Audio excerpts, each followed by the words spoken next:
Hola, buenas tardes a todos. Muchas gracias por haber venido.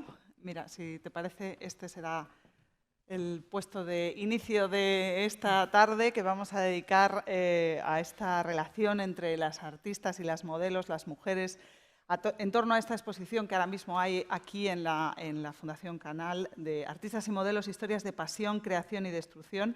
Y hoy contamos con la catedrática de Historia de Arte Beatriz Blasco Esquivias. Ella va a indagar en una conferencia que nos ofrecerá a continuación en cómo es el papel de la mujer, cómo ha sido percibido y asignado a lo largo de la historia, cómo ha ido cambiando en función del momento histórico. Beatriz es catedrática de Historia del Arte, es doctora con premio extraordinario y desde 1979 ha publicado en torno a un centenar de estudios científicos. Ha ganado varios premios de investigación y ella imparte cursos y seminarios, tanto de doctorado como de tercer ciclo, en universidades y centros de alta cultura en España y también en Italia, que es uno de los campos de su trabajo. Ha sido comisaria de numerosas exposiciones, ha elaborado también varios proyectos museográficos y, bueno, no tenemos más que darle la bienvenida. Muchas gracias por acompañarnos en estos ciclos dedicados a la cultura. ¿Cómo va a ser, Beatriz, tu conferencia? ¿Cuál es la idea primordial de ella? Bueno, primero, muchas gracias. Buenas tardes a todos. Bueno, mi idea es mostrar al público un poco el papel que al frente del arte han desempeñado muchas mujeres a lo largo de la historia, aunque este papel se ha ido viendo silenciado por muy distintas razones, históricas e historiográficas. Y es lo que vamos a ir viendo. En torno a esta idea y con la exposición que ahora mismo tiene programada la Fundación Canal, les recordamos que esta exposición va a estar abierta hoy de forma excepcional hasta las 9 de la noche. También creo que les han hecho entrega de unos papelitos, unos lápices, por si quieren preparar alguna pregunta para ella una vez que termine esta conferencia. El programa es primero su conferencia, después un pequeño tiempo de entrevista, en el que yo le formularé algunas preguntas sobre lo que nos ha explicado y después es su turno, así que les animo a que si tienen alguna duda o alguna cuestión que les surja durante esta conferencia, la apunten y después intentaremos darle cabida a todas ellas. Siempre que sea fácil. Eso. Muchas gracias y si Muchas te gracias. parece... Pues sí, cuando queráis. Buenas tardes. Siempre ha habido mujeres artistas.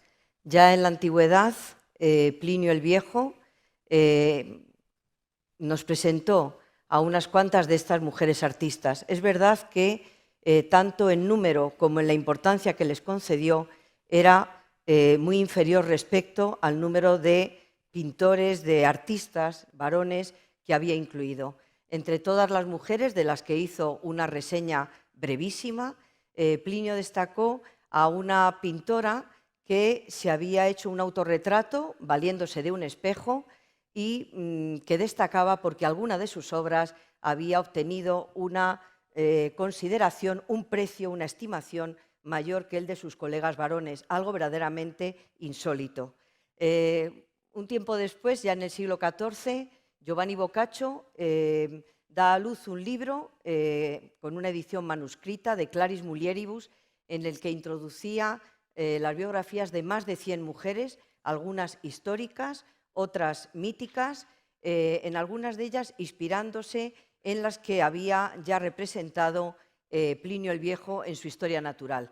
El libro tuvo muchísima difusión en ediciones también manuscritas e ilustradas, de las que provienen, de algunas de ellas provienen estas imágenes que vemos aquí. Como podemos comprobar, sí que había mujeres artistas. Vemos una que se está autorretratando, vemos otras dos pintoras que están realizando una pintura de la Virgen con el niño. En un caso, en el de abajo, la pintora está siendo asistida por un hombre que le está ayudando a moler los colores, a preparar el lienzo. Y vemos que también había mujeres escultoras armadas de un cincel y una maza, están procediendo a esculpir sendas obras de escultura en piedra. En la Edad Moderna, el padre o quien se considera el padre de la historia del arte, Giorgio Vasari, publica en Florencia en 1550 un libro que tuvo una extraordinaria difusión dentro y fuera de Italia, que es Las vidas de los más excelentes pintores, escultores y arquitectos que ha habido hasta el momento.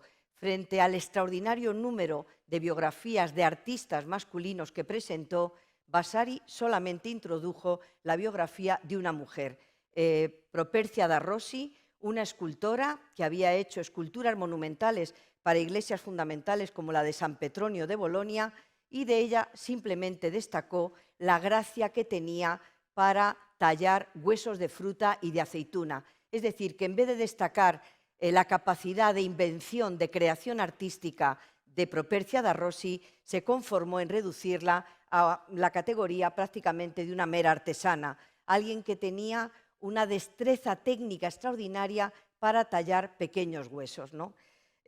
Mucho más adelante, dando un salto en el tiempo, uno de los padres de la historia del arte, cuando ya ésta se ha convertido en una disciplina científica que se imparte en las universidades, me refiero a Ernest Gombrich, un historiador inglés de una extraordinaria fama, publica en 1950 un libro, La historia del arte, en el que se han formado legiones de profesionales de la historia del arte y también legiones de estudiantes.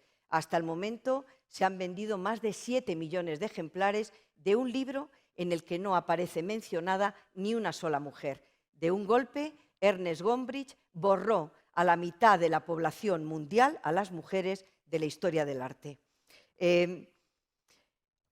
A partir de 1960 hubo una tremenda reacción ante esta circunstancia, capitaneada por Linda Nochlin y por otras estudiosas que se preguntaban por qué no hubo mujeres artistas o por qué han sido excluidas del relato de la historia del arte. Cuando se volvieron a incorporar, lo hicieron a partir de algunos prejuicios, a partir de algunos tópicos como este: las mujeres a pintar bodegones y, desde luego, nada de desnudos. Es verdad que algunas mujeres, como Fede Galicia, a quien vemos en la imagen, no a ella, sino una de sus pinturas, realizaron bodegones, pero los bodegones era una pintura muy demandada en la época, que tenía un fuerte carácter evocativo. Fede Galicia era una pintora de Milán, que se había educado en el taller de su padre, también pintor, y hizo muchísimos bodegones de este tipo, señal inequívoca de que había muchísima demanda de este tipo de pintura. Digo que tenía un fuerte carácter evocativo porque, imaginemos, en Milán, que es una ciudad fría, septentrional, en aquel momento dominada por el espíritu contrarreformista del cardenal Federico Borromeo, la vista de estas magníficas cerezas constituía por sí sola algo insólito, inalcanzable para la mayor parte de la población. Es decir, era por sí solo un objeto suntuario que evocaba el placer de comer esta fruta insólita en esas latitudes. Es verdad que Fede Galicia hizo bodegones, pero también es verdad que el bodegón más famoso lo pintó por la misma época uno de los grandes pintores del barroco, que es Caravaggio. Este famoso cesto con frutas fue comprado por el cardenal del Monte, un intelectual que pertenecía a la curia pontificia, para regalárselo al cardenal arzobispo de Milán, señal también inequívoca de que era un tipo de pintura que gustaba a los intelectuales y a las personas más formadas. Digo esto porque las academias, en cambio, redujeron la importancia del bodegón porque decían que era una pintura solamente imitativa y, en ese sentido, apta para ser realizada por mujeres. Otras muchas mujeres realizaron bodegones, como Giovanna Gazzoni, una mujer nacida en el Véneto, pero que trabajó en Florencia, en Nápoles, en Roma, y que se especializó en este tipo de pintura que no solamente tenía ese carácter evocativo, pensemos, pues sí, el gusto que podían sentir al ver estos cítricos, que para nosotros es una fruta habitual, pero que en otras latitudes no lo es, o ese riquísimo y exótico frutero que vemos en el bodegón de abajo, así como la capacidad que tuvo para representar esta avispa. Es que no sé si esto señala o no, así. Bueno, la avispa que ven ustedes, que está más que dibujada, está retratada con una fidelidad absoluta, o el pájaro que pinta en el bodegón de abajo. Muchas mujeres, como muchos hombres, trabajaron al servicio de los científicos. Si el siglo XVIII fue el siglo de la Ilustración, de la razón, el siglo XVII fue el siglo de la experimentación y el siglo de la ciencia.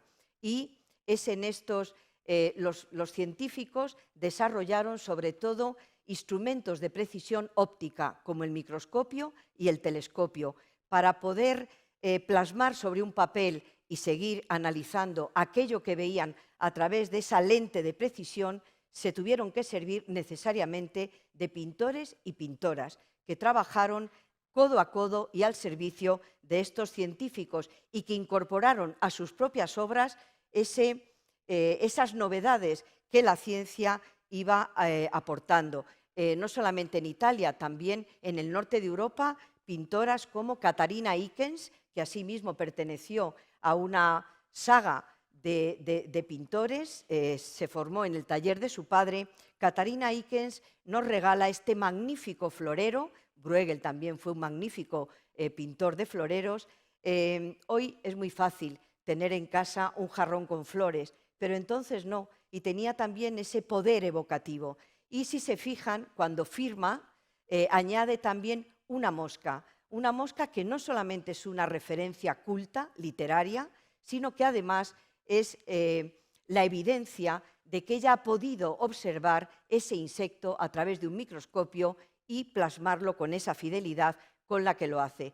Pero si hablamos de mujeres pintoras y científicas, es imprescindible que hablemos de María Sibylla Merian, una artista nacida en Frankfurt, en Alemania, hija de un pintor, casada con el discípulo predilecto del padre, ella misma pintora, sus dos hijas fueron también pintoras y la familia, por así decirlo, se especializó en dos tipos de pintura: pintura de flores y, pintura de flores que servía para el desarrollo de la ciencia botánica, que adquirió en este momento una notable evolución, y también por el sentido ornamental de las propias flores para bordados y para otro tipo de aplicaciones. Bueno, María Sibylla Merian se divorcia del marido, se marcha a Holanda y desde Holanda, sin más ayuda que sus propios recursos y en compañía de una de sus dos hijas, emprende viaje a Surinam.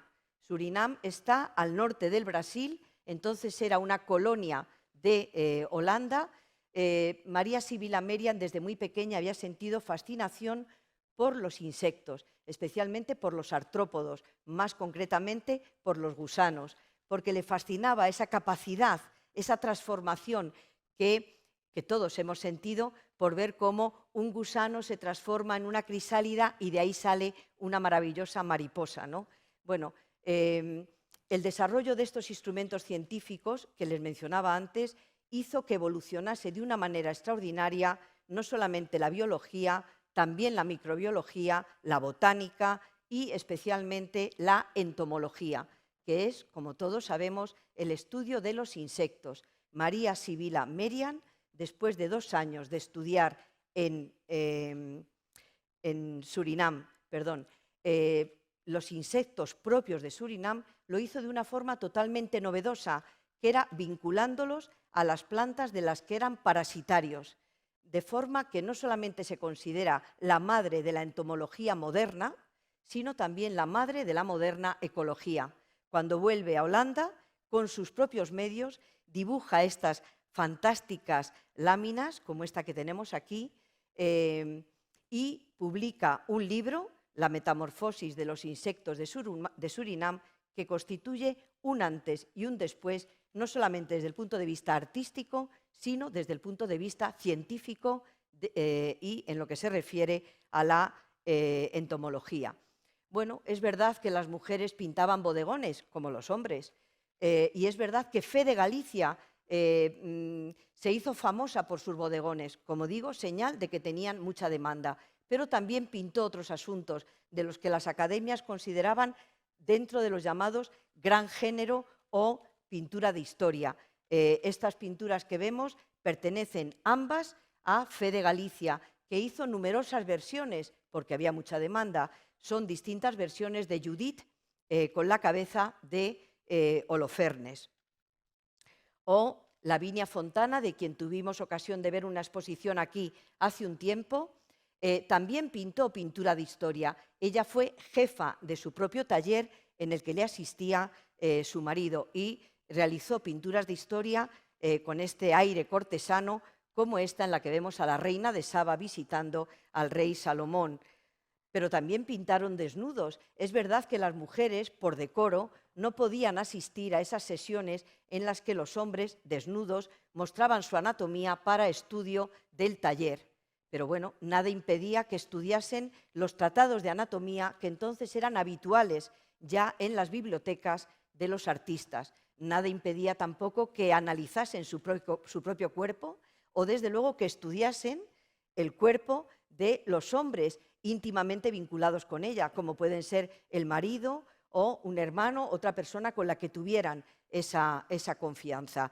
Bueno, Lavinia Fontana es autora de esta intencionada visión de Marte y Venus y Artemisia Gentileschi es autora de esta magnífica versión y muy sensual versión de Danae recibiendo la lluvia de oro, un tema que había tratado Tiziano y otros grandes artistas y que no estuvo, como a veces pensamos, ni mucho menos, vedado para las mujeres. Artemisia fue sin duda una de las pintoras, de los pintores más importantes del siglo XVII, hija de un pintor, de Horacio Gentileschi. El padre, que tiene otros hijos, se da cuenta de que realmente quien está más capacitada para el dibujo, para la invención, para la creación artística es la hija, y utilizando una economía de medios, es a ella a la que enseña a dibujar.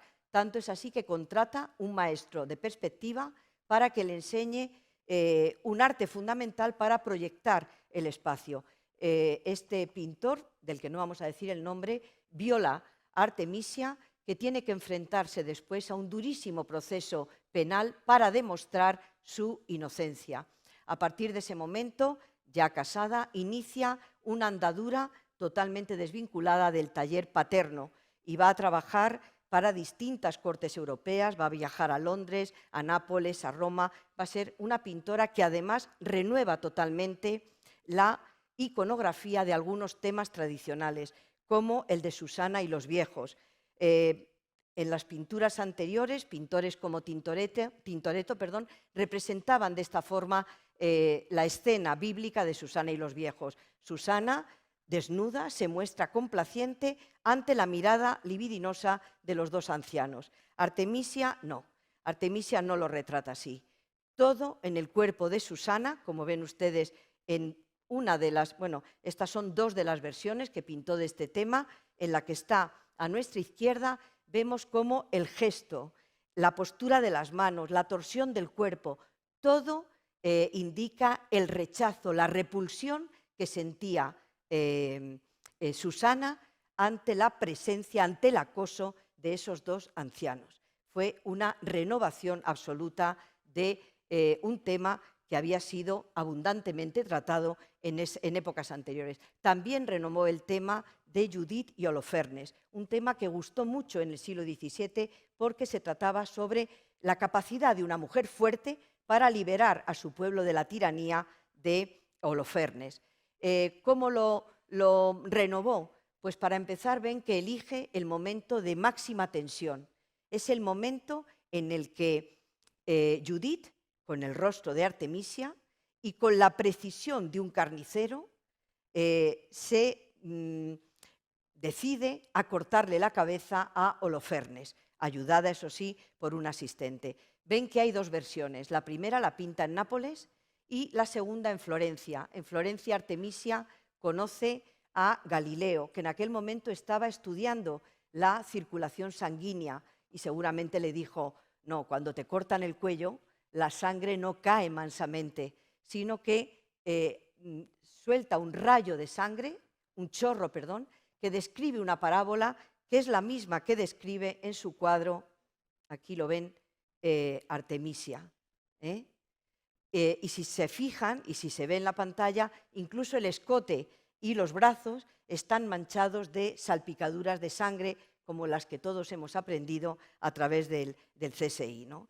Es una renovación absoluta. Hasta ahora hemos visto mujeres que se forman en los talleres. Desde que se imponen las academias de arte como centros para el aprendizaje y la emisión de titulaciones, los talleres van a tener una mala crítica. Se va a decir de ellos que solamente ofrecen un aprendizaje técnico. No es así. Ofrecen un aprendizaje teórico y un aprendizaje práctico. El taller no es otra cosa que una unidad de producción artística regida fundamentalmente por la relación de consanguinidad que hay entre la mayor parte de sus miembros. El que sean mayoritariamente familias hace que se produzca una relación de mutua confianza, de cordialidad. El hecho de que muchos talleres estén vinculados a las residencias da también un carácter doméstico que hizo que muchas mujeres pudieran participar activamente en la vida del taller, o bien gobernando el taller, es decir, encargándose de la administración, la intendencia del taller, o bien trasteando desde pequeñas con los dibujos, con los óleos, con los lienzos, con las esculturas, hasta familiarizarse con la técnica artística y convertirse en un artista. Hemos visto el caso de Artemisia Gentileschi, vemos aquí una obra preciosa del Museo del Prado que se compró para decorar el Palacio del Buen Retiro. Solamente se compraban las mejores pinturas que se ofertaban en la Europa coetánea, y cuando llegó a Madrid, en el reinado de Felipe IV, uno de sus cronistas, Lázaro Díaz del Valle, no pudo por menos que reconocer que la pintura de Artemisia, que representa el nacimiento de San Juan Bautista, era cosa excelente. Es decir, que ya en su época Artemisia gozó de un gran reconocimiento entre el público, entre sus colegas y entre los expertos, ¿no? Hablamos de los talleres italianos, pero también en los Países Bajos hubo mujeres artistas que se formaron en el taller familiar. En este caso hablamos de Judith Leister. Judith Leister, el padre era sastre, pero saben ustedes que los sastres necesitan conocer muy bien la geometría para hacer el despiece de sus prendas. En todas las librerías de sastres había un libro que se llamaba Geometría para sastres. En el taller del padre, Judith Leister aprende a pintar y aprende a dibujar, aprende la geometría imprescindible para construir el espacio pictórico y entra con 19 años en el gremio o guilda de San Lucas de Harlem, donde se va a formar como maestra pintora, y a partir de ahí abre su propio taller y forma a sus propios discípulos, tanto mujeres como hombres. En España tenemos también un caso excepcional que estoy segura que muchos de ustedes habrán visto en las galerías reales. Es el caso de la escultora Luisa Roldán, llamada La Roldana, hija de Pedro Roldán, uno de los escultores más importantes de la Andalucía del siglo XVII, con el taller más floreciente que estaba en activo en la ciudad de Sevilla. Ella aprende todos los secretos de la escultura en el taller del padre y se casa con uno de los discípulos predilectos del padre y deciden formar un taller propio, independiente del taller familiar. A partir de ahí empieza una andadura que le va a procurar un éxito extraordinario y, cosa insólita, en 1692 Carlos II va a nombrar por primera vez en la historia a Luisa Roldán escultora de cámara. En 1706, muy poco antes de morir, recibe la noticia de que la Academia de San Lucas de Roma la ha nombrado académica de mérito, un mérito, valga la redundancia, que no estaba abierto, desgraciadamente, a todas las mujeres. Luisa es orgullosa del estatus que ha adquirido a través de la escultura y, si se fijan, en la sandalia firma, bueno, es que esto no sé, ahí, ¿lo ven? Bueno, créanme, pone Luisa Roldán, escultora de cámara. Hay otras artistas que muestran orgullosamente la dignidad, el prestigio que les ha dado la pintura. ¿Y cómo lo hacen? Lo hacen retratándose mientras pintan. La mayor parte de los autorretratos de mujeres artistas nos las representan o se representan ellas mismas pintando. Es el caso de Sofonisba Anguissola, que elegantemente vestida, con este sobrio traje negro, según la moda de la corte de Felipe II, se autorretrata mientras está pintando una imagen de la Virgen con el niño. Los hombres actuaban de otra manera. Los pintores eran conscientes de que el ejercicio de la pintura les había proporcionado estabilidad económica, fama, un acceso a las élites de poder, y es así como se representan. Más parecen nobles que pintores, porque ven que, a diferencia de las pintoras, ellos, salvo excepciones como Rembrandt, casi nunca se representan con los pinceles o con la paleta de pintar en la mano, y desde luego casi nunca se representan pintando. Es la obra de Jacob Jordaens, que pueden ver en el Museo del Prado, y ven que parece más un caballero que un pintor. En vez de pinceles tiene un laúd en la mano, así la música como la pintura. Tanto su mujer como su hija como la criada van ricamente vestidas, y no falta detalle en la pintura para expresarnos la extraordinaria autoridad, por así decirlo, que le ha conferido el ejercicio de la pintura. Si ven, al fondo de la escena hay un guacamayo, un pájaro exótico, que también nos habla de ese gusto, y una fuente monumental que completa esta posición de privilegio alcanzada por Jordaens gracias a la pintura. Vamos a ver varios casos de mujeres pintoras de distintas latitudes en las que inevitablemente vamos a ver cómo se pintan pintando. Es el caso de Catherina van Hemmesen, que vemos a la izquierda, o el de la malograda pintora suiza Anna Wasser, que se pinta retratando a su maestro, algo que harán también otras muchas. O el caso de Judith Leister, la hemos visto hace un momento, me parece el de la izquierda, uno de los retratos más bellos de toda la historia del arte, con una mirada franca, abierta, alegre, con un traje que desde luego no es el adecuado para pintar, con esa maravillosa gola de organdí, con esa toca, el traje de terciopelo y raso. Se dispone a dar los últimos toques a un cuadro que está ya a punto de terminar.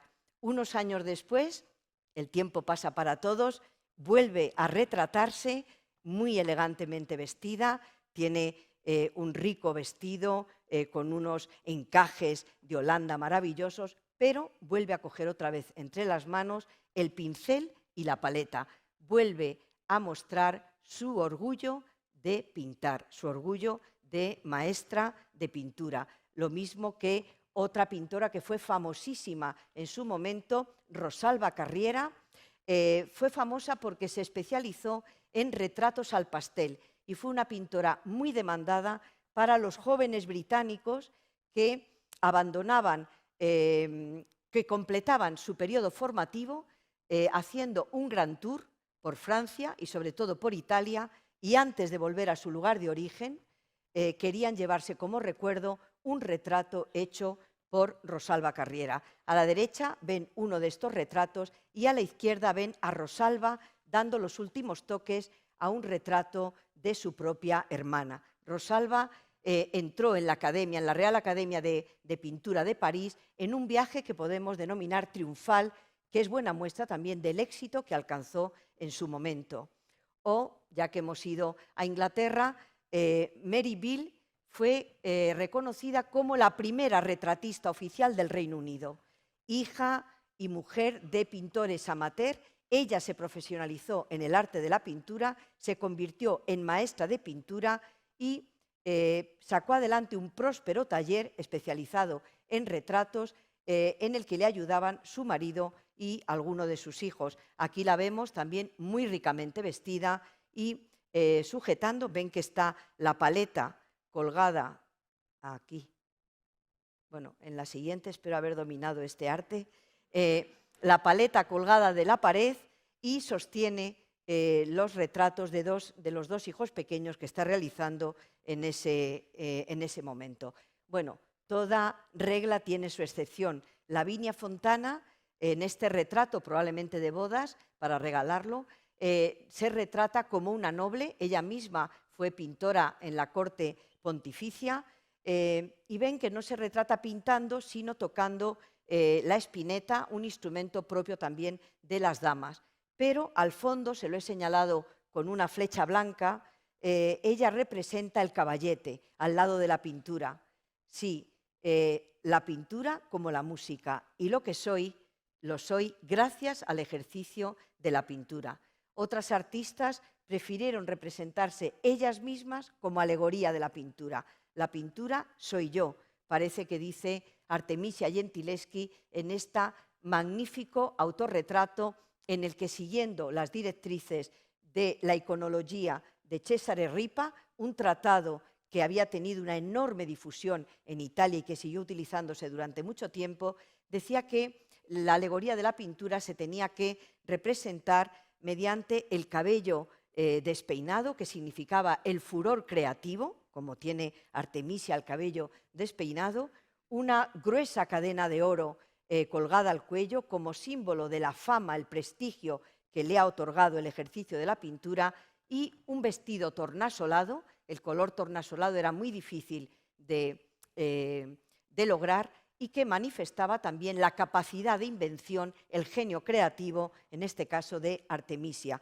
No fue la única que se representa como alegoría de la pintura, porque Elisabetta Sirani, una pintora boloñesa que también regentó su propio taller, formada en el taller del padre, después instruyó a sus hermanas y a otras muchas pintoras de Bolonia, y se representa también de esta guisa como alegoría de la pintura, en este caso añadiendo un tocado que es en realidad una corona de laurel como símbolo de su excelencia. Algunas pintoras, como muchos pintores, prefirieron utilizar una manera más ingeniosa y, si quieren, más científica de incluir su autorretrato, una especie de firma. A la izquierda lo que vemos es un fragmento de un cuadro de Peter Kleist, un bodegón, una naturaleza muerta, y ven que en la esfera metálica ha aprovechado el pintor para introducir su propio autorretrato,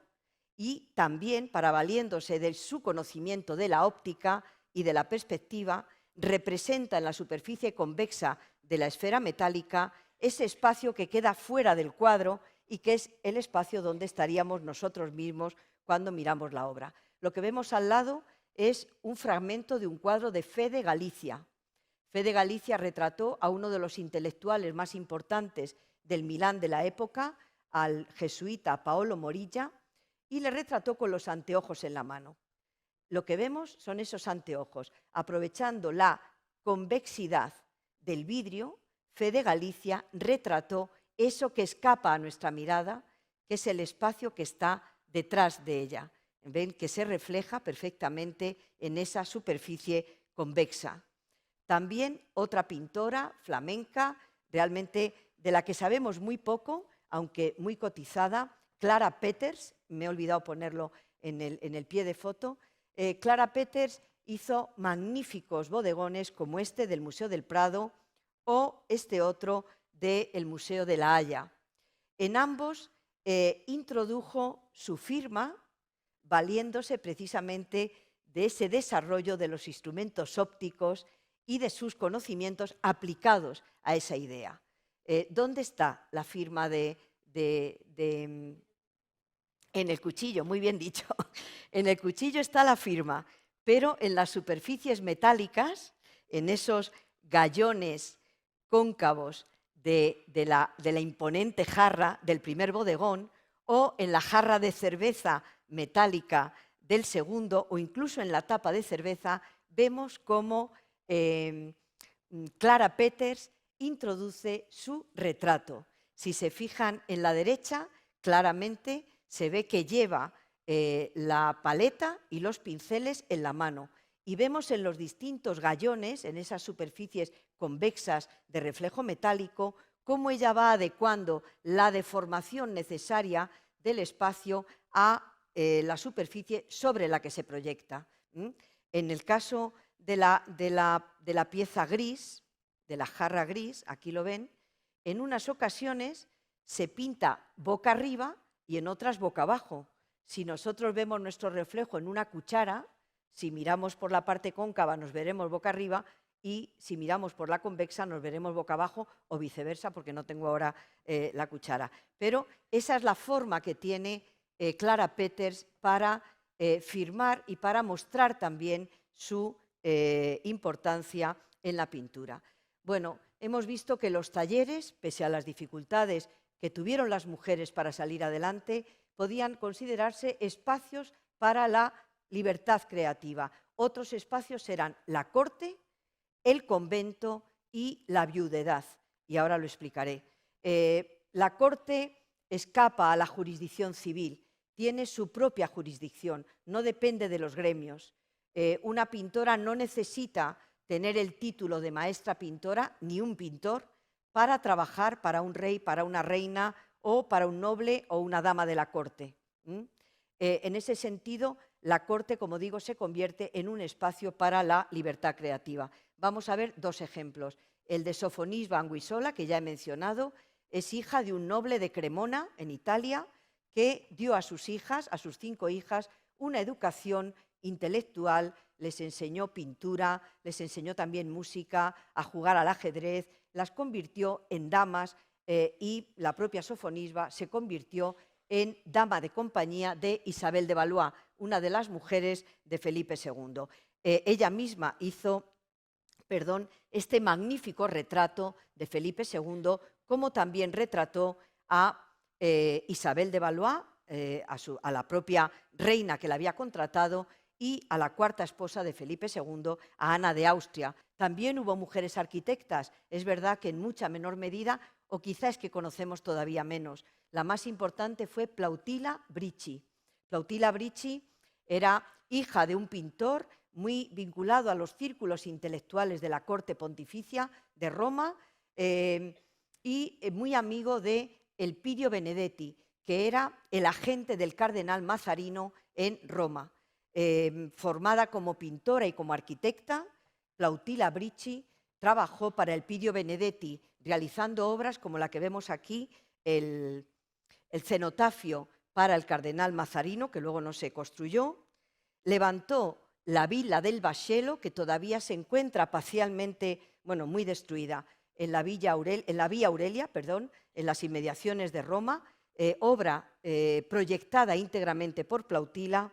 Y desde luego la obra que sí podemos contemplar de Plautilla Bricci en Roma es en la Capilla Nacional de los Franceses, en la iglesia de San Luis de los Franceses de Roma, la capilla que da nombre a la advocación del templo, es decir, la más importante, fue encargada a Plautilla Bricci. A ella se debe no solamente ese escenográfico telón tan berniniano, sino también la configuración del espacio arquitectónico, siguiendo lo que estaban haciendo en esa misma época Bernini o Borromini, los grandes arquitectos del momento romano, y a ella se debe también la pintura del cuadro de altar con la imagen del santo titular, de San Luis, rey de Francia. Bueno, no se conoce ningún autorretrato de Plautilla, pero sí se cree que esta obra de Antonio Gherardi representa la imagen de Plautilla Bricci con el compás entre los dedos, ¿no? Otra Plautilla, en este caso Nelly, encontró en el convento, entre las tapias del convento, la suficiente libertad como para dedicarse de lleno a la pintura. De ella, dijo Giorgio Vasari, destacó la gracia que tenía para pintar miniaturas. Era un recurso, ¿no? Reducir las capacidades femeninas a capacidades propias, como he dicho antes, más bien del preciosismo de un artesano que del furor inventivo de un gran creador, cosa que reservaban en cambio para los hombres artistas, ¿no? Bueno, no dijo nada de esta obra espléndida, un cenáculo, una última cena de 2 metros de alta por 7 de larga, que pintó Plautilla Nelly para el refectorio del convento de Santa María Novella de Florencia, uno de los más importantes, del que fue abadesa. Muchas veces pintaban para satisfacer la demanda espiritual de la propia congregación, pintaban dentro del convento. Otras veces pintaban para vender sus obras y de esta forma ayudar al mantenimiento de la propia congregación. Si hablamos de Plautilla, bueno, simplemente señalar que esta iconografía fue fijada por Leonardo da Vinci en el cenáculo de Milán, que tuvo muchísima repercusión en Florencia y que hasta hace pocos años solamente se conocían últimas cenas representadas por pintores. Hace falta tener un gran dominio de la composición para distribuir a 13 personas de tamaño natural en torno a una mesa en una escena realmente difícil, pero superó con creces la prueba Plautila. Decía que otras veces producían pintura para vender fuera del convento. Quizás, si hablamos de monjas pintoras, la más importante es Josefa de Óbidos. Josefa de Ayala, su padre la lleva al taller de Francisco de Herrera el Viejo, en Sevilla, para que se forme como pintora. Y una vez que se ha formado como pintora, vuelven a su lugar de origen, a Portugal, y ella ingresa en la orden en el convento de Santa Ana de Coimbra. Josefa de Óbidos es una de las glorias nacionales de Portugal, que le ha dedicado muchísimas exposiciones, libros, estudios, etc., ¿no? Ella se especializó en pintura de carácter religiosa, se hizo famosa por estas interpretaciones del Agnus Dei de Zurbarán. El que ven ustedes a la derecha es el de Zurbarán, el que ven arriba a la izquierda es la versión más cándida, por así decirlo, que hizo Josefa de Óbidos para su propio convento. Estamos ya terminando, simplemente quería ponerles este bellísimo cuadro que hace poco se vendió en el mercado del arte por la nada desdeñable cantidad de 220.000 euros, lo que nos habla del prestigio y también de la altísima cotización que ha ido adquiriendo. Es una obra también insólita desde el punto de vista del argumento. Lo que ven ustedes a la izquierda, más pequeño, es una obra de Caravaggio, se llama La Buena Ventura, y es una obra que causó furor en su época. Pintores como Georges Latour hicieron sus propias versiones, pero también fue un detonante crítico contra los detractores de Caravaggio, porque se consideraba una escena banal, trivial, ¿no? Bueno, pues Josefa de Óbidos da totalmente la vuelta a la escena, la convierte en una escena religiosa, una escena de historia religiosa en la que vemos a María con el niño, Santa Isabel con San Juanito y, si se fijan, al pie del niño hay una egipcia, como se decía entonces, que está leyendo la Buenaventura en la mano del niño. Es una interpretación de la Buenaventura de Caravaggio, pero absolutamente moderna, innovadora, en fin. Y quiero llamarles también la atención sobre esos dos exóticos y bellísimos tocados, muy orientalizantes, que coloca sobre las cabezas de la Virgen y de Santa Isabel para mostrar su dignidad, ¿no?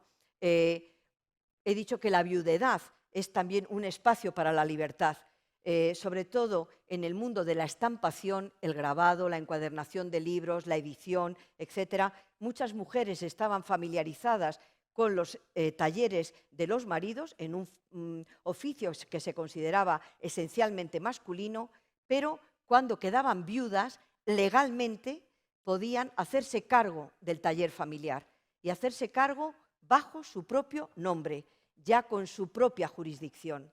Es el caso de María Fernández, viuda del editor, del impresor Antonio Vázquez, que fue durante mucho tiempo impresor de la Universidad de Alcalá. Cuando muere el marido, durante 30 años, ella se hace cargo del negocio como titular del mismo y, si se fijan, en la parte de abajo pone en Alcalá por María Fernández, año de 1670, en la publicación de la República Literaria de Saavedra Fajardo. Cada día salen más y más nombres de mujeres artistas, pintoras, escultoras, alfareras, vidrieras, arquitectas, etc. Quería terminar mi intervención simplemente haciendo esta pequeña reflexión.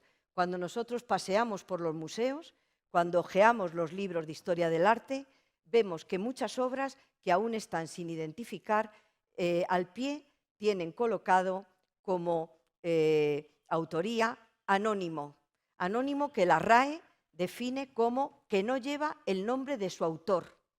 Solamente la voz anónimo, unido a la definición de la RAE, nos lleva inconscientemente a pensar que quien está detrás de esa obra es un hombre.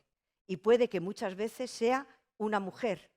Yo quería terminar diciendo que detrás de muchos de esos dibujos anónimos que abundan en nuestros archivos, en nuestros museos, detrás de muchas de esas obras anónimas probablemente esté la mano de una mujer que no pudo contratar el proyecto o que simplemente no pudo firmarlo por las dificultades jurídicas y de todo tipo que tenían en ese momento. Así que yo les pido a ustedes que a partir de ahora sustituyamos la voz anónimo por la de autoría desconocida, que es mucho más amplia y, en mi opinión, mucho más ajustada. Pues muchas gracias. Yo creo que ha sido realmente muy interesante. Gracias. Madre mía, qué ejercicio de resumen de tantísimos siglos y de tantas mujeres que yo supongo que la mayoría de nosotros nunca habíamos oído hablar de ellas, que hay uno o dos nombres que hemos escuchado y en la mayoría de los casos en los últimos años. Quizás tenemos que cambiar la mirada hacia el mundo del arte, ¿verdad? Quizás tenemos que reeducarnos la mirada. Bueno, yo creo que empezando por los propios profesionales de la historia del arte, sí. Tenemos que mirar de otra manera, incluso a los mismos sitios donde hemos mirado.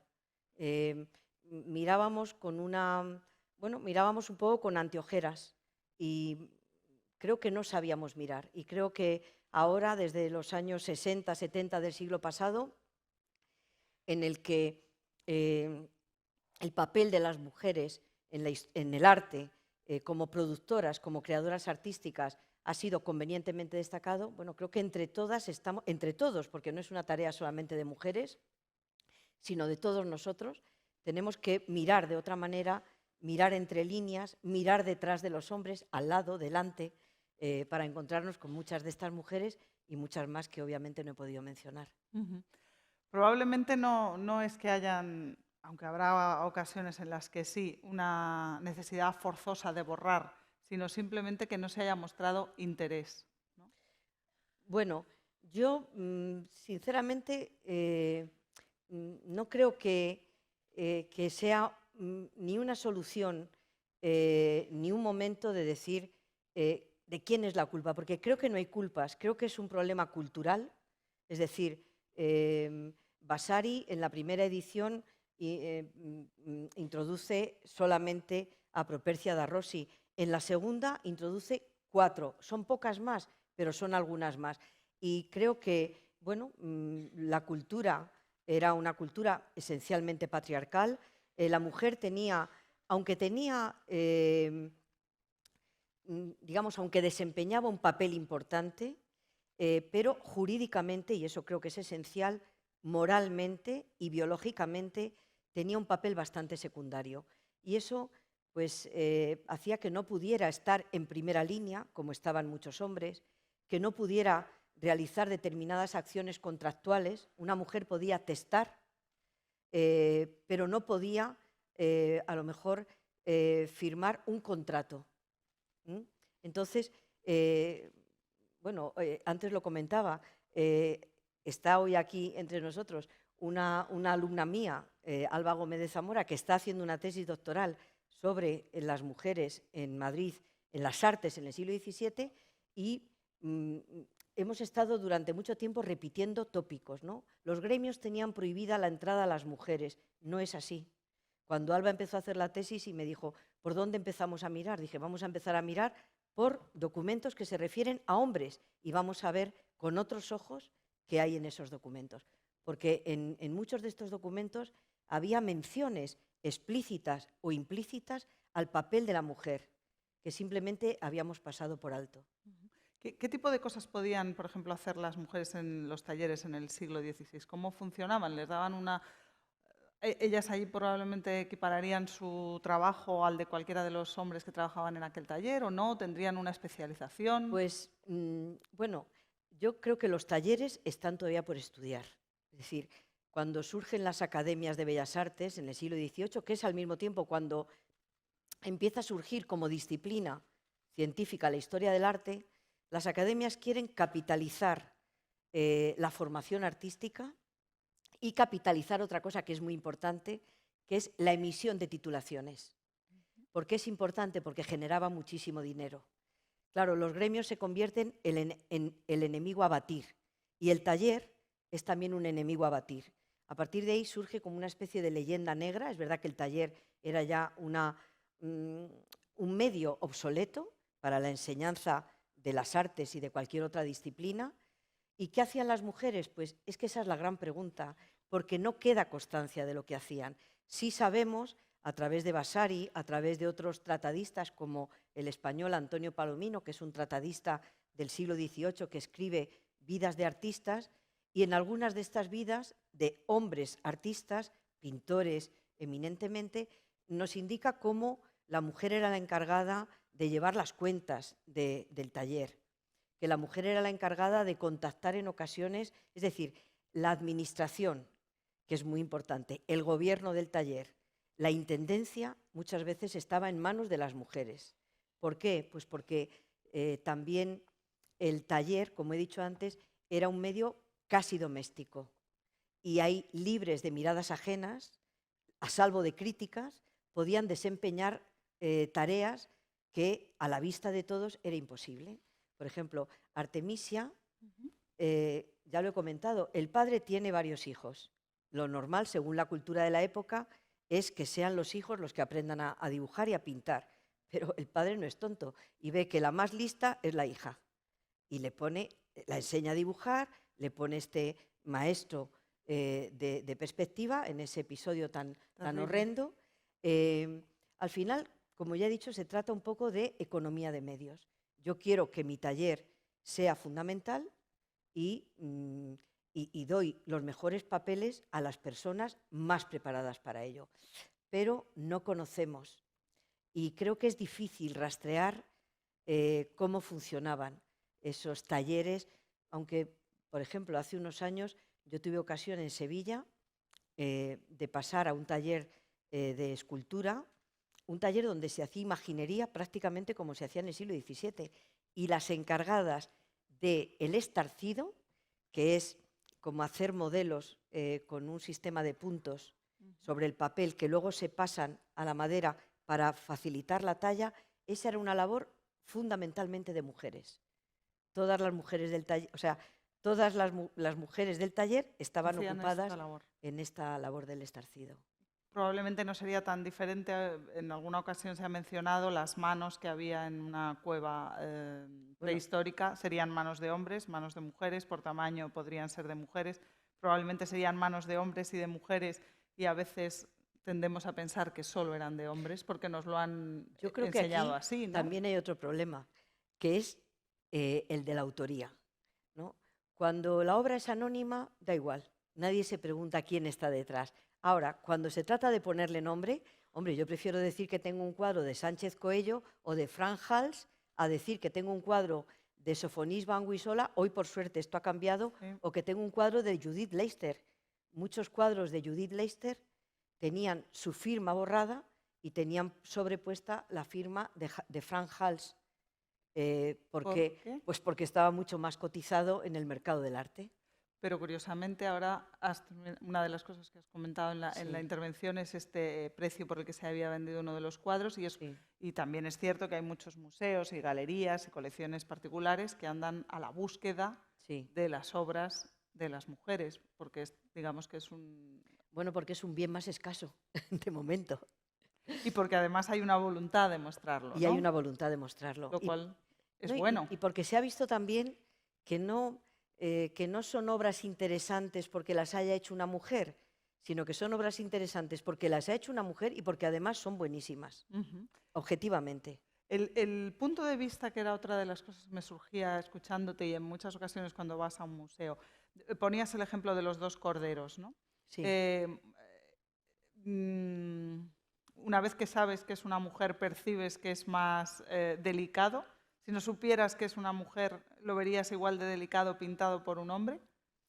Bueno, yo ahí también creo que tenemos como un condicionamiento cultural. Pero es verdad que todo esto no es tanto el resultado de una percepción como de una enseñanza. Es decir, Vasari o el propio Plinio, si nos remontamos a mucho más atrás, pero bueno, Vasari o Palomino, cuando hablan de mujeres escultoras, o de Plautila Nelli, esta monja, pues, ¿qué destacan de ellas? La gracia que tienen, o sea, hacen de lo femenino una estética vinculada con, sí, con lo gracioso, con lo menudo, con lo... Bueno, yo, a propósito de Plautila Nelli, en clase siempre pongo el ejemplo de Miguel Ángel, ¿no? Bueno, cuando Vasari habla de Propercia de Rossi como escultora, y fue una escultora brava en el sentido de hacer escultura monumental con temas bíblicos que exigían una narración, en fin, y para iglesias, como he dicho, monumentales. Bueno, pues él destaca que talla huesos de aceituna. Cuando Miguel Ángel se está retratando a sí mismo, cuando está pintando la Capilla Sixtina, él escribe un soneto burlón sobre sí mismo, lo he quitado de la presentación porque ya no daba tiempo, que es precioso, y él, claro, él pintó boca abajo, boca arriba, y él se describe a sí mismo, dice, tengo la cara llena, dice, parece pavimento rico porque me va cayendo la pintura, dice, tengo, con perdón, dice, tengo el culo en la grupa, estoy deformado del esfuerzo físico que había hecho. No voy a decir que igual, pero también debe hacer un gran esfuerzo físico Plautila Nelli para pintar esa obra de 7 metros por 2 metros, ¿no? Y en cambio, cuando se habla de ella, pues se habla de la gracia que tenía. Entonces, es una convención, yo creo. Hay que descubrir a Plautila. Hay que descubrir a Plautila. Y, por ejemplo, este personaje que se ponía en el regazo, ¿no? También en el que acabas de colocar en la última cena, sí, cómo se apoyaba sí. tiernamente, ¿no? En el regazo de Sin Jesús. embargo, la obra de Plautila, que se ha descubierto hace poco, estaba en un estado calamitoso, se ha restaurado, se ha visto la firma, se ha documentado, la han vuelto a colgar en el refectorio, pero la han colgado arriba, en un sitio en el que no se ve, es decir, que todavía sigue habiendo una cierta prevención contra algo que no terminamos de conocer en profundidad.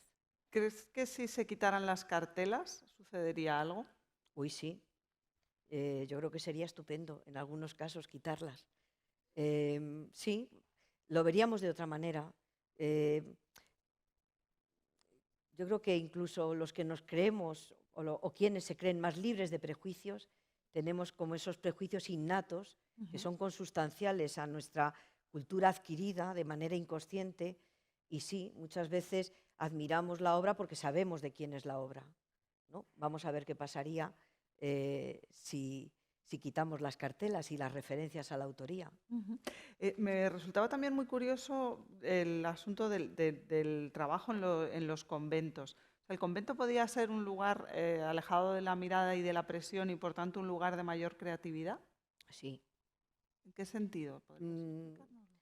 Pues bueno, en el sentido de... Bueno, es verdad que es una comunidad sometida también a una disciplina férrea, pero bueno, Plautila Nelli era la priora de su convento, ¿no? Pero el caso de ella, podemos decir, bueno, pintó porque era la que mandaba, pero en el caso de Josefa no. Y realmente era bueno para el convento.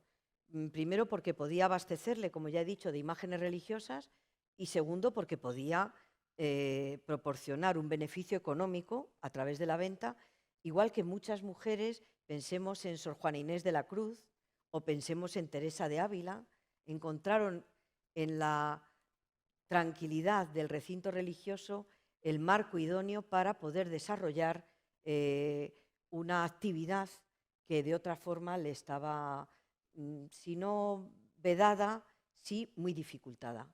Pensemos también quién accedía, sí, conocemos mujeres escritoras en el ámbito de la corte, claro, siempre en ámbitos privilegiados y restringidos donde podían dedicarse a estas actividades intelectuales, ¿no? ¿Y en la corte, podía existir en la corte esa sensación de libertad de la artista?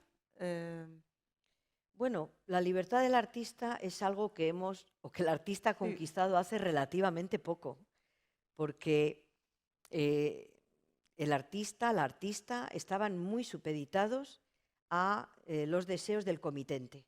Es decir, si nosotros vemos un contrato de obra, de cualquier pintura, me da igual que fuese un pintor o en menor medida una pintora, las condiciones del comitente podían ser draconianas, es decir, podía establecer no solamente el tema, sino también los colores que se tenían que utilizar, es decir, que esa autonomía y esa libertad que adquiere el artista, las artistas, también a partir, sobre todo, del desarrollo de las vanguardias, anteriormente era muchísimo más restringida y estaba muy condicionada por el papel del comitente. Pero el comitente en algunos casos era un rey y escogía a una mujer para hacer los retratos de su mujer. Bueno, en ese caso es la propia mujer, ¿Vale? ¿no? Ella necesita una dama de compañía y luego para la intimidad que exige cualquier retrato, que son muchas horas, aunque la reina no estaba posando todo el tiempo, pues es más adecuado que sea una mujer pintora, aunque no quiere decir que todos los retratos de reinas, Rubens fue un gran retratista de María de Médicis y de otras mujeres de la nobleza o de la realeza. Es decir, que no hay una pauta, pero en cualquier caso a esa pauta se podrían sujetar hombres y mujeres. En ese nivel, digamos, económico y de Sí, ese grupo, ¿no? Podrían haber trabajado en situación de igualdad relativa. en situación de igualdad relativa, sí. Luego, en el siglo XVI, un escritor, Baldassare Castiglione, publica un libro, precisamente en Toledo, en la corte de Carlos V, en 1527, que se llama El cortesano, donde dice que una de las instrucciones que debe recibir el cortesano, pero habla en términos generales, la cortesana, pero no olvidemos esa especie de connotación negativa, ¿no? Sí. Que es la pintura. Entonces, muchas nobles, muchas reinas, en su instrucción incluyen el arte de la pintura y del dibujo. Y estas mujeres que ocupaban puestos dominantes o que eran reinas ellas o consortes, ¿también influían en la manera en la que se hacían los encargos artísticos y en cómo se... Absolutamente, ¿Sí? sí, absolutamente. Hay reinas que crean una iconografía propia, ¿no? Es el caso Margarita de Austria, esposa de Felipe III. Bueno, por primera vez se retrata, no se retrata ella, sino que pide que la retraten embarazada. Bueno, la finalidad de las reinas básicamente era parir un heredero. Y esto que costó la vida a tantas reinas, ella generó una iconografía propia en la que se ve a la reina encinta y fue una iconografía que hasta entonces no se había... Luego hubo reinas, como yo digo, que fueron reyes, como Cristina de Suecia. Nosotros la conocemos por la magnífica película. Cristina de Suecia no solamente abdica la corona de Suecia, sino que también abjura de su fe y se convierte al catolicismo. Se refugia en Roma, donde pasó los últimos años de su vida, y se convirtió en una espléndida mecenas. Ella promocionó la biografía de Bernini, compró innumerables obras, hizo una colección de obras de la antigüedad y de obras modernas, una biblioteca riquísima, y parte de las obras de Cristina de Suecia fueron después felizmente compradas en la Almoneda de Cristina de Suecia, fueron compradas por Isabel de Farnesio, una reina española, para decorar la granja de San Ildefonso. Cuando nosotros vamos al Museo del Prado y vemos el recibidor de las musas, esas esculturas de las musas pertenecieron a Cristina de Suecia, fueron compradas por Isabel de Farnesio y hoy, gracias a ellas dos, podemos disfrutarlas todos nosotros cuando vamos al Prado. Y en el Prado también hay detrás una mujer en formar una colección. O sea, eran muchas las mujeres que formaban colecciones o que se interesaban por la pintura. Porque, quizás por su formación, porque como decías, les habían enseñado de pequeñas a dibujar también. Bueno, en este momento el arte es como dijo y escribió Antonio Bonet Correa, es fundamentalmente una práctica de poder. El poder se ejerce y se exhibe a través del arte y especialmente a través de la pintura, bueno, pero también la escultura y desde luego a través de la arquitectura. Entonces, las reinas, como los reyes, tienen interés en la pintura, no solamente para satisfacer su gusto artístico, sino también para mostrar su poder, que se exhibe a través de la iconografía, se exhibe a través del prestigio del pintor o la pintora al que contratas, pero es fundamentalmente una práctica de poder. Y cuando mencionabas, por ejemplo, el asunto de los autorretratos, ¿no? Esa diferencia en la personificación del poder. Para una mujer pintora, ¿era necesario mostrar que su poder era poder pintar? Yo creo que sí, que es como una reivindicación. Yo pinto, yo puedo pintar, yo puedo llegar allí a donde a veces nos está, digo, en muchos casos vedado y en otros muchísimos muy dificultado.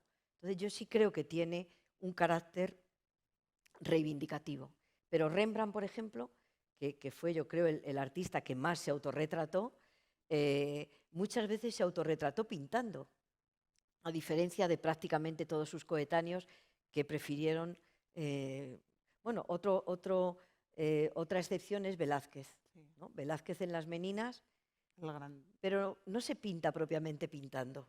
Se pinta reflejado mientras pinta. Se pinta delante del lienzo, pero no en el momento mecánico de imprimir el lienzo con la pintura, sino está en ese proceso intelectual de Sopesar, pensar ¿no? cómo voy a pintar, ¿no? Estás, yo creo que subrayando, vamos, no lo creo yo, Sí, es lo que así lo dicen los manifestó Jonathan Brown, historiadores. que es a quien estoy yo citando. Él estaba sobre todo recreando esa capacidad intelectual de la pintura. Y como les comentaba al principio, ella es profesora en la Universidad Complutense de Madrid y en otros muchos lugares. En todos estos años has visto que hay un cambio en la percepción de los estudiantes de Historia del Arte hacia las mujeres, un mayor interés o una sorpresa cuando descubren historias como estas que nos estás contando hoy. Yo creo que sí. Es decir, yo todavía me pregunto cómo, no sé, yo estudié, bueno, sí es verdad que ha pasado el tiempo, pero quiero creer que no tanto, y nunca nadie nos habló de ninguna mujer artista, ni pintora, ni escultora, nada. Y ahora sí, ahora se incluyen habitualmente en los temarios, los alumnos lo demandan y también tienen alumnos y alumnas, indistintamente, tienen esa preocupación por un tema que es nuevo, que tiene ante sí todo un campo de experimentación y de estudio y que en ese sentido es riquísimo. Riquísimo porque también completa esa mitad que hasta ahora estábamos acostumbrados a mirar mayoritariamente y que creo que no se puede entender bien sin una visión completa. ¿Y qué asuntos son los que se tratan, por ejemplo, cuando se presentan en tesis, en planteamientos? ¿Es la búsqueda de ese documento que dé fe de que existían mujeres en tal o en cual, porque es Bueno, más complicado o... depende de los temas, ¿no? Muchos temas tienen que ver con el mecenazgo de las reinas, con el coleccionismo de las reinas o de las nobles. Pocos temas, para eso hay que ser audaz como Alba, se enfrentan al estudio del taller, que es complejo, ¿no? Que es complejo porque es muy desconocido. La cosa es dónde miramos, cómo miramos, qué miramos y bueno, qué encontraremos. En otra ocasión te escuchaba decir que existen grietas, ¿no?, por las que se colaban Sí, las mujeres. ¿Cuáles sí. son esas Pues grietas? afortunadamente bastantes, ¿no? Por ejemplo, hay gremios que efectivamente prohíben la afiliación de las mujeres. Hay otros que la permiten expresamente y la mayor parte de ellos no dicen nada. esa es una grieta. Si no me lo prohíben, aunque tampoco me lo permitan explícitamente, puedo entrar, ¿no? El convento creo que es, entre comillas, otra grieta, ¿no? Son esos espacios de libertad creativa. En la Edad Media ya tenemos, bueno, es famosa la monja Hildegarda de Bingen, que hizo maravillosos manuscritos que ella misma firmaba y que además ponía que los había hecho con ayuda de un monje, que tiene un papel totalmente secundario, ¿no? Teresa de Jesús, que yo creo que fue un personaje crucial, no solamente desde el punto de vista literario, sino también artístico. Iba a decir que aprovechó la quietud del convento, pero una mujer que en su momento recorrió más de 35.000 kilómetros, no sé si se puede hablar de la quietud del convento o de todo lo que recorrió, ¿no?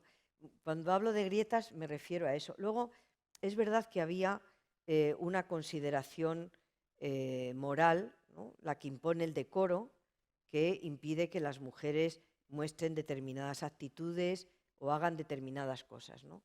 Pero también es verdad que todo esto es, digamos, que para una élite, ¿no? Si nosotros leemos los tratados morales del siglo XVII o del siglo XVI, o incluso los tratados de arquitectura, vemos que define muy bien dentro del espacio arquitectónico un espacio para los hombres de la casa y un espacio para las mujeres. ¿Tiene que ver con una consideración moral? Seguramente, pero yo creo que sobre todo tiene que ver con una cuestión de supervivencia. Teniendo en cuenta que la mayor parte de los matrimonios eran de conveniencia, lo mejor era que cada uno tuviera su espacio bien definido dentro de la casa, si se lo podían permitir, claro, ¿no? Entonces, era muy frecuente que en casas principales, desde luego en los palacios, hubiese una zona claramente femenina y una zona claramente masculina. Caracterizadas, pues en España, por ejemplo, la zona femenina solía tener un espacio típicamente femenino. Si recordamos la película de El perro del hortelano de Pilar Miró, se ve muy bien que las mujeres se sentaban en una especie de tarimas, se sentaban así a la morisca, como se llamaba entonces, y son espacios femeninos donde las mujeres charlan tranquilamente, leen, tal, que se llamaban estrados y eran de uso exclusivamente femenino. El despacho, por ejemplo, pues estaba en la zona reservada a uso del hombre y tenía un destino más propiamente masculino, ¿no? Entonces, bueno, creo que tiene que ver la moral, tiene que ver ese sentido del decoro, pero tiene que ver, yo creo que, sobre todo, no sé cómo decir, sí, la comodidad y la conveniencia para todos. La parte científica me ha llamado mucho la atención, ¿no? Esto del el dibujar hasta el detalle, Sí. los insectos y el dejar fe de su parte científica. Si las artes estaban relativamente permitidas, la ciencia, en la mayoría de los casos, tardó mucho más tiempo, ¿no? Estuvo vedada. Yo creo que un caso claro es este que hemos visto de María Sibila Merian. Bueno, creo, aunque no he visto ninguno, ni español ni alemán, que los billetes de 500 euros en Alemania tienen el retrato de María Sibila. Y Google le dedicó un doodle como reconocimiento, ¿no?, de que la comunidad científica está en deuda con el trabajo que hizo. Pero es un caso excepcional. De hecho, nadie avaló el viaje que hizo en barco 100 años antes de que Darwin atravesase el Atlántico, que es una gesta que todos hemos proclamado. 100 años antes, con el apoyo exclusivo de una de sus hijas, María Sibila Merian, se embarca en una travesía de varios meses de duración, en condiciones extremas, a un país absolutamente ignoto como era Surinam. Y cuando vuelve, muchos científicos están interesados por lo que ella ha descubierto, que da a conocer en ese magnífico tratado. Ella tiene relación con esos científicos, pero no fue admitida en ninguna sociedad científica holandesa de la época, ni en ninguna otra. Y además, como explicabas, esta unión entre lo que pintaba, el insecto, la planta de la que iba a depender, o sea, estamos hablando de muchas capas. Sí.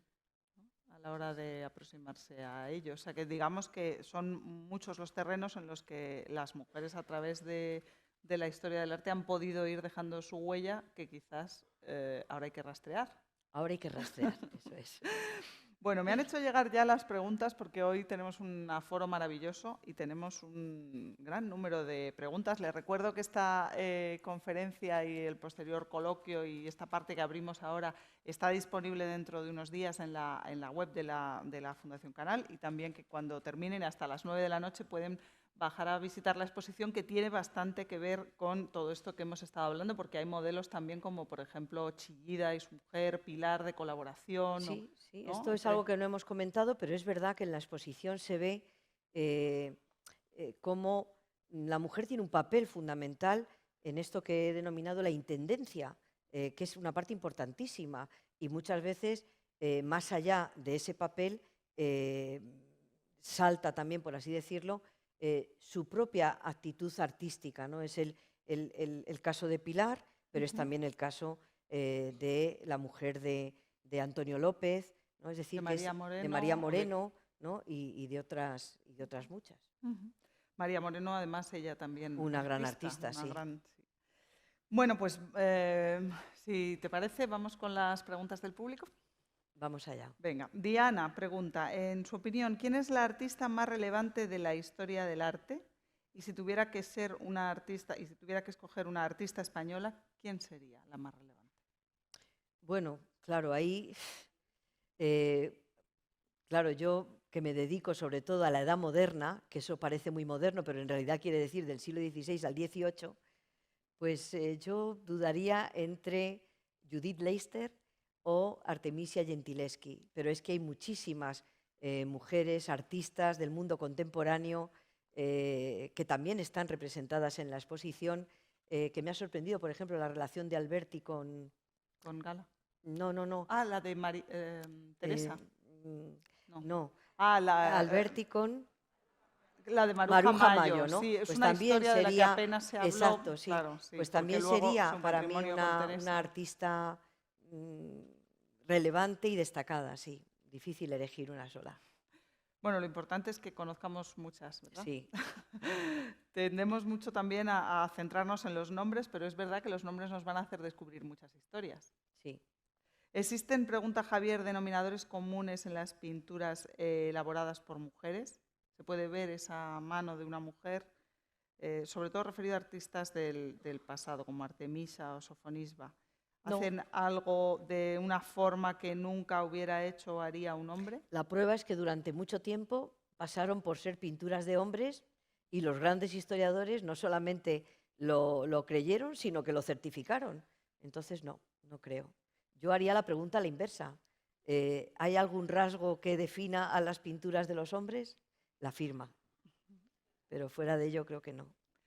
Ignacio pregunta, ¿hay más casos en España como el de la Roldana, reconocida por el rey y por la Academia?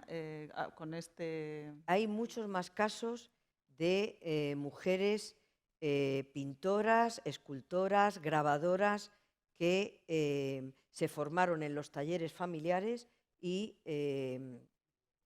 Morales me parece que tiene una hija, Luisa Morales, bueno, esto no estoy muy segura, no quiero tampoco equivocarme, pero sí, hay muchos más casos. Ahora, que llegasen a tener un título como el que tuvo Luisa Roldán, no, porque eso fue muy excepcional en su época. Y hay que decir que lo hace Carlos II, que es por otro lado un rey también bastante menospreciado. ¿Y sabemos la razón, aparte de su calidad? ¿Hay algún otro documento o algo? No, el rey tenía potestad para nombrar escultores y escultoras de cámara y es probablemente la satisfacción que siente por alguna de las obras lo que le lleva a nombrarla escultora de cámara. ¿Y en el extranjero, reconocidos hasta ese nivel por el rey, por la Academia, como mujeres? ¿Más casos quizás? Por ejemplo, Giovanna Garzoni, que hemos visto, no lo he mencionado, la que pintaba la avispa y el pájaro debajo. Giovanna Garzoni fue admitida en la Academia de San Lucas y además ella tenía ese privilegio, como todos los miembros de la Academia, pidió ser enterrada en la iglesia de los santos Luca y Martina, que está en Roma y que es la iglesia madre, por así decirlo, de la academia, y justamente el retrato que hemos visto es un autorretrato de ella con el monumento fúnebre que ella quería que se hiciese tras su muerte. Para ella. Sí, para ella. Con visión de futuro. Con visión de futuro, sí. Amparo, y de eternidad.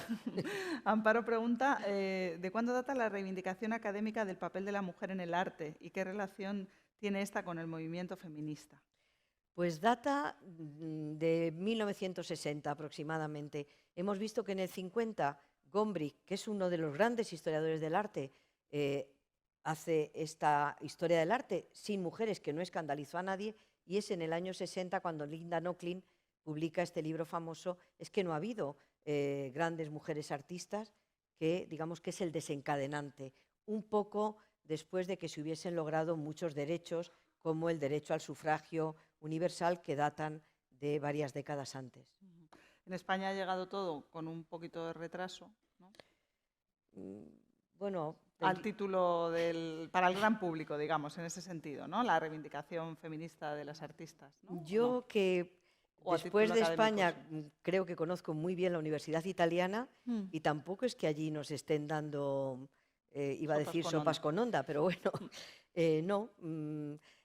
Hombre, es verdad que en Italia hay mucha presencia de universidades norteamericanas. Por ejemplo, hay los Medici, el archivo de los Medici tiene un proyecto de una universidad americana que una de las líneas de investigación son las mujeres artistas, y están sacando mucha documentación de los archivos de los Medici. Bueno, María de Medici, hay grandes mujeres mecenas dentro de esa familia. Otra pregunta de Manuel. ¿Cuál es su opinión sobre el hecho de que un exceso de reivindicación del papel de la mujer en el arte dé pie a fallos históricos que se sobreestimen, por ejemplo, algunos nombres, o piensa que puede resultar contraproducente? No, igual que sería igual pensar que porque es que la historia del arte se ha construido a través de grandes maestros, grandes genios. Eso también implica una cierta desvirtualización, un desenfoque. Bueno, ahora, hombre, es como cuando estás en un archivo y ves la firma del artista que estás trabajando, ¿no? El corazón te palpita y luego te das cuenta que es un documento sin importancia. Hay que serenarse y tomar las cosas con perspectiva. Estamos hablando de una disciplina que queremos que sea científica y que así la consideramos. ¿Cuál fue la primera gran, pregunta Margarita, cuál fue la primera gran exposición en un museo dedicada a una mujer, a las mujeres? Pues no sé si voy a saber responder a eso. Sí sé que un matrimonio norteamericano de viaje por Europa son los que descubren a Clara Peters. A partir de entonces compran obra de Clara Peters y deciden abrir en Estados Unidos, creo que en Washington, el primer museo de mujeres artistas. Y esta creo que es el punto de partida también de esta investigación, que no se tiene que circunscribir solo a la universidad, sino que es fundamental que se haga también, obviamente, en los museos y desde los museos. Isabel pregunta si hay, como decía esa frase, no hay mayor desprecio que no hacer aprecios, y hasta cierto punto el hecho de que se haya silenciado a las mujeres en la historia del arte, que no en los mercados, no obedece a una indiferencia más que a una intervención consciente. O sea que... Bueno, no solo se ha silenciado a las mujeres en la historia del arte, se las ha silenciado en la historia, seguramente que en la economía, en la política. Es decir, responde, sí, yo creo que el término está muy bien definido, a una cultura patriarcal que ha dominado durante mucho tiempo. Ahora tenemos, por suerte, otros puntos de vista. Bueno, no olvidemos que en nuestro cómodo mundo occidental, claro, porque hay otros, muchos mundos no tan lejanos, como pudiéramos pensar, que siguen todavía muy condicionados y en los que la mujer sigue desempeñando un papel absolutamente secundario o reducido a la nada, ¿no? Es decir, y muchos otros colectivos. Y muchos otros colectivos, ¿no? Razas, sí, religiones, sí, donde ya sería rizar el rizo, ¿no? Sí. Mujer de raza africana, sí. mujer de raza negra en África, artista, ¿qué perspectiva se tiene sobre su trabajo, ¿no? Claro, Isabel pregunta Marisa pregunta si hace falta que haya más investigadores, historiadores del arte de peso para que se termine de hacer esa justicia en el papel de la mujer en el arte, si se puede hablar como tal de una justicia. Bueno, yo más que una justicia, yo hablaría de una, no me sale la palabra, pero es como una equidad, ¿no? Hacer un reparto equitativo, es mirar con equidad, ¿no? Bueno, es una forma de justicia, la equidad también, ¿no? Más personas de peso, bueno, esperemos que no se refieran al físico, pues creo que hacen falta más miradas, ¿no? Yo antes mencionaba que tengo una doctoranda, también una persona haciendo el TFM, que también está aquí, y otra haciendo el trabajo de fin de grado. Se incorporan los más jóvenes, las más jóvenes, a estos estudios y miran con una mirada fresca, con otros estudios, con otras metodologías, con otros, sin los convencionalismos a lo mejor que con los que hemos partido nosotros, ¿no? Entonces, bueno, creo que hay mucho por hacer. Ya grandes historiadores de peso e historiadoras se han ocupado de este tema y ahora creo que es un tema, por suerte, más generalizado para todos y para todas. Ana pregunta si se dan casos de artistas que no hayan surgido de entornos familiares pertenecientes al mundo del arte en la antigüedad o si lo habitual era, como decías, que pertenecieran a que su padre o alguien. Pero hay también casos, a ver si consigo acordarme de alguno, que no pertenecían, que no procedían de un taller de pintura o de un taller de escultura. Bueno, hemos hablado de Leicester, que el padre es sastre, bueno, hay una cierta relación, pero concretamente Propercia de Rossi, su padre es notario y es ella quien, supongo que porque es diestra en el dibujo, se forma con un grabador y termina siendo una eminente escultora, que nunca cobró tanto como sus colegas varones por obras para sitios similares y de características similares, que eso también hay que tenerlo en cuenta. Existía la brecha de género. Existía la brecha de género. Isabel, además de agradecerte la actividad, te pregunta si podrías darnos una interpretación sobre el reparto de sexos entre nuestros asistentes, mayoría de mujeres. Bueno, pues yo creo que no tiene que ver, lo hemos comentado antes, con el tema de la conferencia. Creo que las mujeres son más participativas, más... Bueno, y lo primero que quiero es pedir disculpas a los hombres, porque antes he dicho que un estado de libertad era la viudedad y me parece horrible. Y ahora lo digo... has pensado mejor. y ahora digo que... bueno, por descontado que yo no querría quedarme viuda. Y ahora digo que las mujeres están más abiertas a estas, pero es verdad que por lo que sea, en las actividades culturales que organizamos, tanto si tratan sobre este tema o sobre otro, hay más afluencia de mujeres que de hombres. O sea que aquí la brecha de género se tiene que compensar en un sentido distinto. En el fondo yo creo que estamos todos juntos en intentar comprendernos, entendernos y aprendernos, ¿no? Y ponías el ejemplo de esta artista a la que le interesaban tanto esta transformación de los gusanos en mariposas, ¿no? Sí. Quizás necesitamos todos un poquito de metamorfosis. Bueno, es que en cierta medida somos gusanos y en alguna medida terminamos siendo mariposas, ¿no? Sí, yo creo que necesitamos más entendimiento, más estudio. Es verdad que del conocimiento viene el acabar con muchos prejuicios, con muchas ideas obsoletas. Entonces sí, yo creo que lo mejor que podemos compartir es el gusto por el conocimiento. Muchas gracias y Muchas gracias a todos por habernos acompañado. Muchas gracias.